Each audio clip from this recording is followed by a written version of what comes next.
Okay, so we just finished talking about intramembranous ossification. Let's talk about endochondral ossification. So here we have a bone development that's a bit slower than what we saw before, and it's on hyaline cartilage, right? This is going to be the temporal bones as well as the vertebrae and extremities.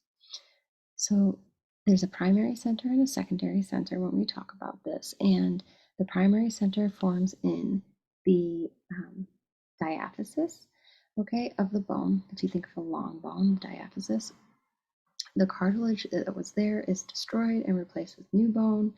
A medullary cavity is going to form, and this is going to allow the nutrients to be able to come in and out. And then we have remodeling happening after that.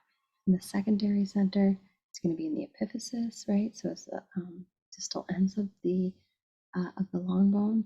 It appears just before birth, so its secondary centers are really about at birth, just before birth, and then for the lifespan. So we're talking till through the adolescent years, and then again everything finishes by age 25. But this is the secondary center.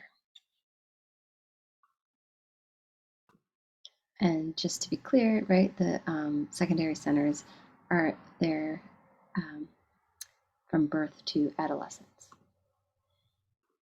So here we just have an image, right, that you can see these long bones. So this is how the hyaline cartilage template is going to be laid down.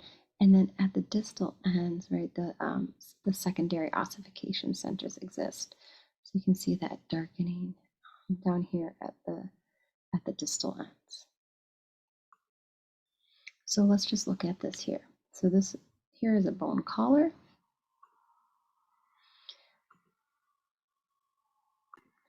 And this is forming around the hyaline cartilage template.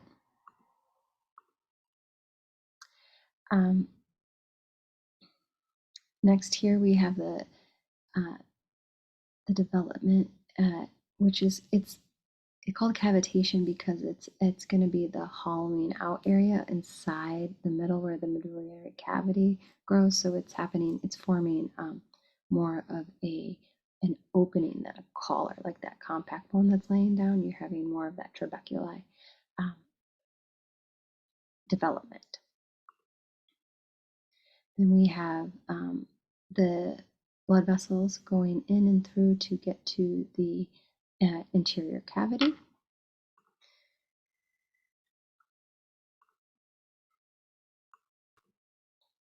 So here we have the medullary cavity illustrated, right? And then of course the blood vessels penetrating.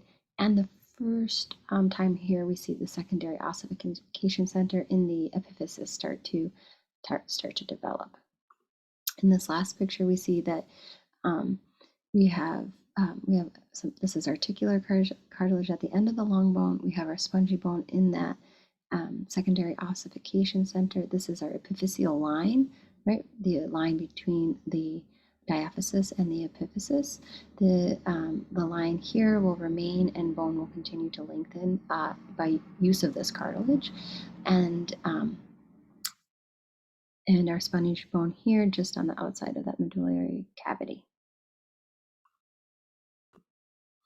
Okay, so here we have an illustration of how the osteoblasts are going to build the bone around the blood vessel, right? So the osteoblasts are just below the periosteum, and that's where they're creating this little ridge that's going to enclose around the blood vessel to form this canal.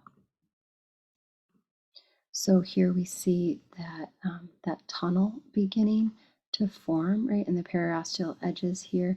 The periosteum is allowing, again, that bony matrix to be secreted, the osteoblast beneath it, and as you can see, the blood vessel penetrates through that area and into the canal.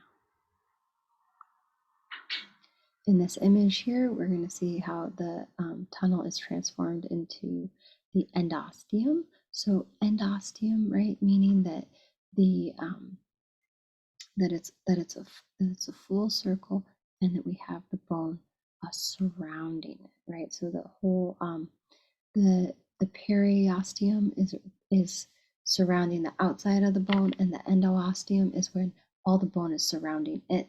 So the endo is it's the closed circle on the inside. So this is endosteum versus periosteum, surrounding the outside of the bone. Endosteum, the bone surrounds it, and the middle. Okay. And then lastly here, right, we have the osteoblasts. Just continuing to creating the osteon, right? And this osteon continues to develop in this area. At the same time, we're getting another osteon formation happening here at a different blood vessel, and each one of those is going to be all the osteons that build up and create that whole bone. This is the microscopic image of the mitosis that happens. So we have the resting cells down here. We have the cells undergoing mitosis, so they're going from 1 to 2 daughter cells, right? And then we're going to have the calcification happening and the osteoblast depositing the osseous tissue down here. So that's a microscopic view of how that bone